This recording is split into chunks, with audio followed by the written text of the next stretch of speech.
Welcome back to my kitchen, friends. So today I needed to make some homemade chicken stock for a friend of mine who recently was diagnosed with a couple of autoimmune disorders that has significantly limited the foods that she can enjoy.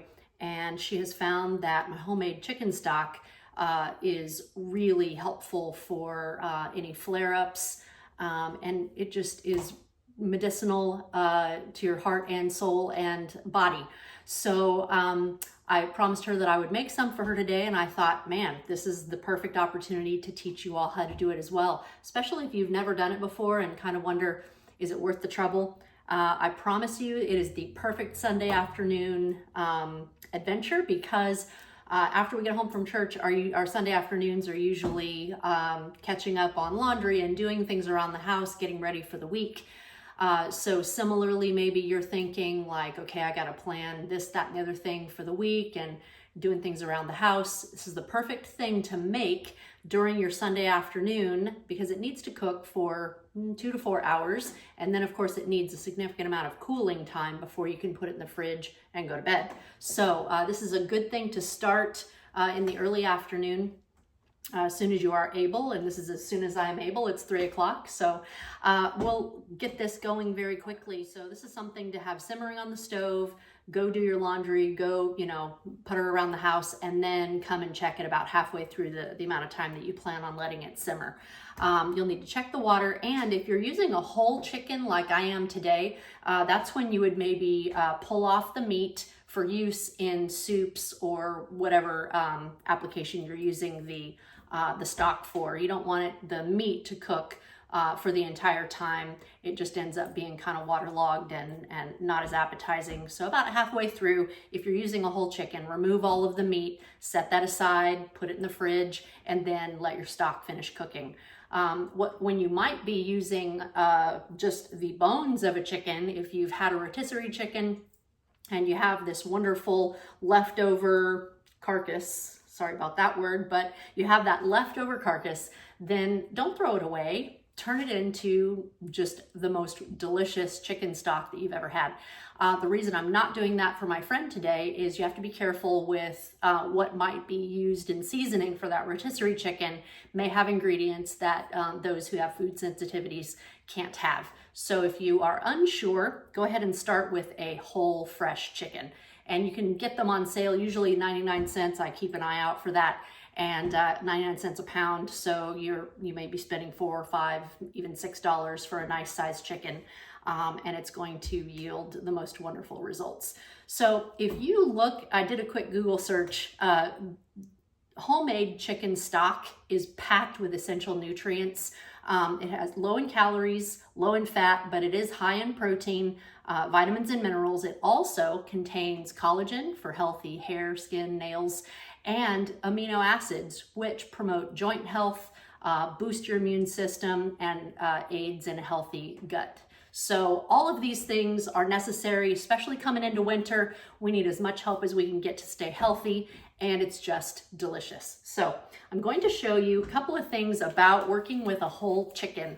If you've never done it before, don't be afraid, but do get some gloves if you're a little squeamish. It'll help, and yeah, just you'll enjoy the process more.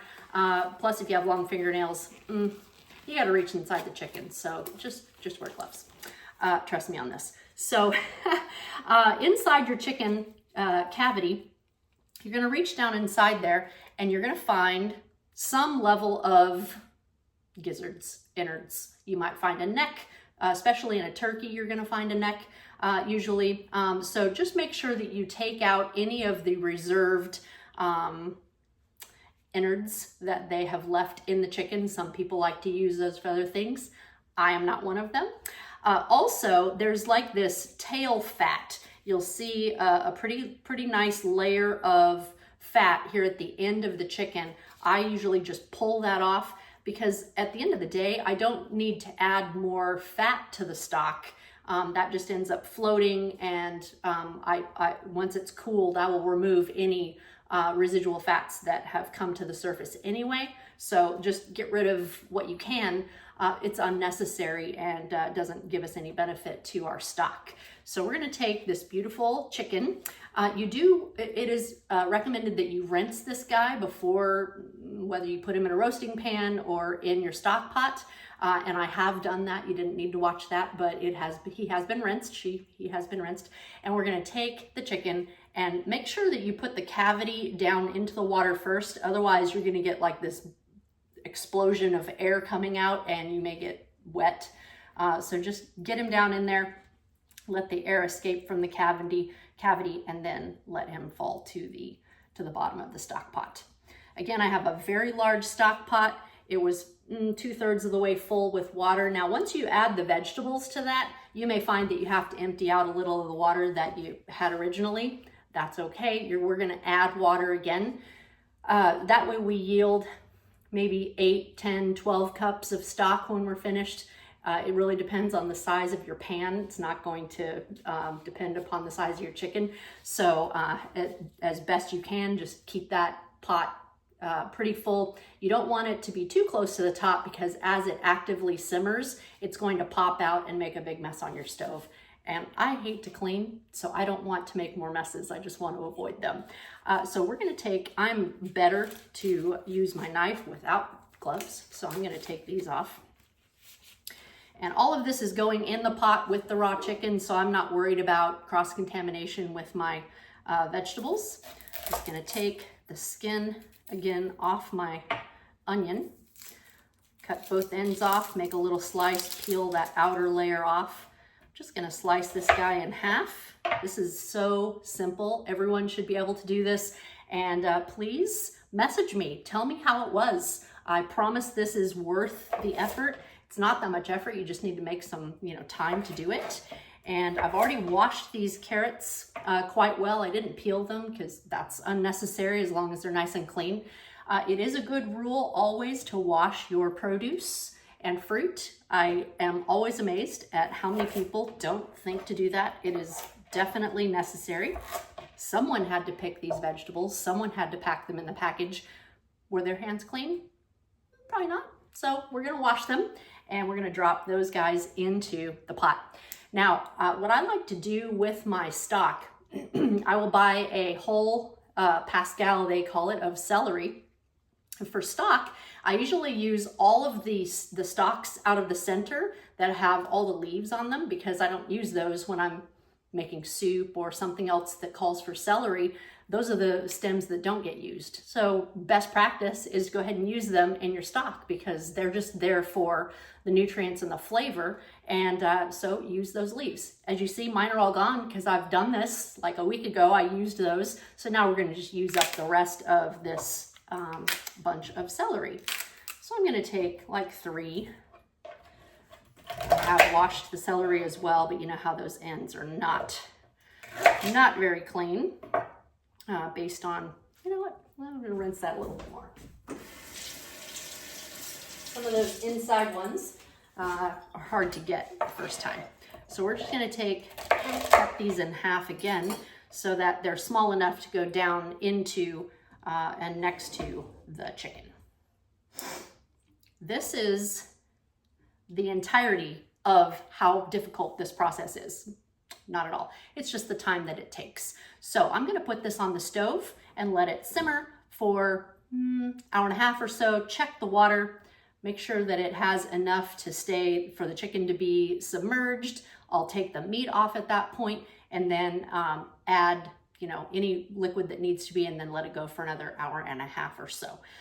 What I wanted to tell you also, right now, because of the holidays, these great containers that are disposable, they're all on sale right now at my grocery. So they were buy 2, get 1 free. So I did. And these are 8-cup capacity, yes.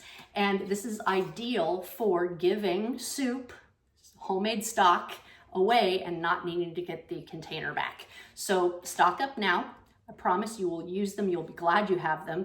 I also like to freeze stock in these rather than using the containers that I need to use on rotation in my normal cooking every day. And so this is just a really nice thing to have on hand to be able to share the fruits of your labor with those that you want to bless with some good health. So this is our stock at the 2-hour mark. You can see where the water line began was right above that rivet, and it's now gone down about 1.25 inches. I did take my spoon and break the chicken apart so that the wings, the legs, everything came off after about an hour or so, and that allowed me to get the all of the pieces of chicken submerged nicely. It's going well, so now I will take the chicken breasts off. I will remove this section of the chicken with some tongs onto a cutting board and just cut that apart, remove the meat, put the bones back in, and let those go for another 1.5 hours or so until our stock is finished. Okay, so we are back to finish our chicken stock. Now that it has been simmering for about 3.5 hours, 3 hours, it looks fantastic.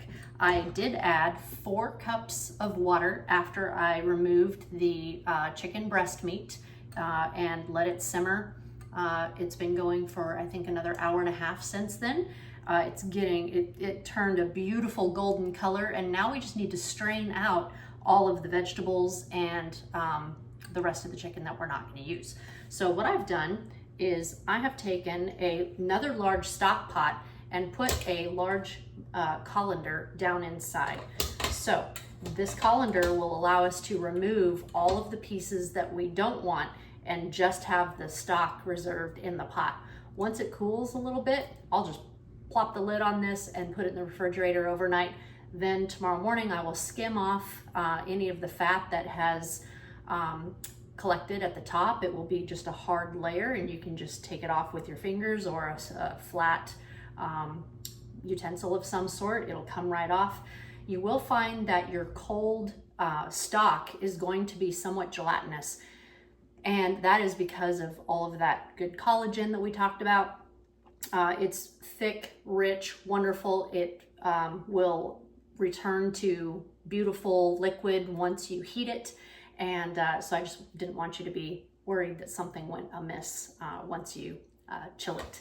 So I'm going to take our stock and carefully, because this is really hot, carefully pour all the contents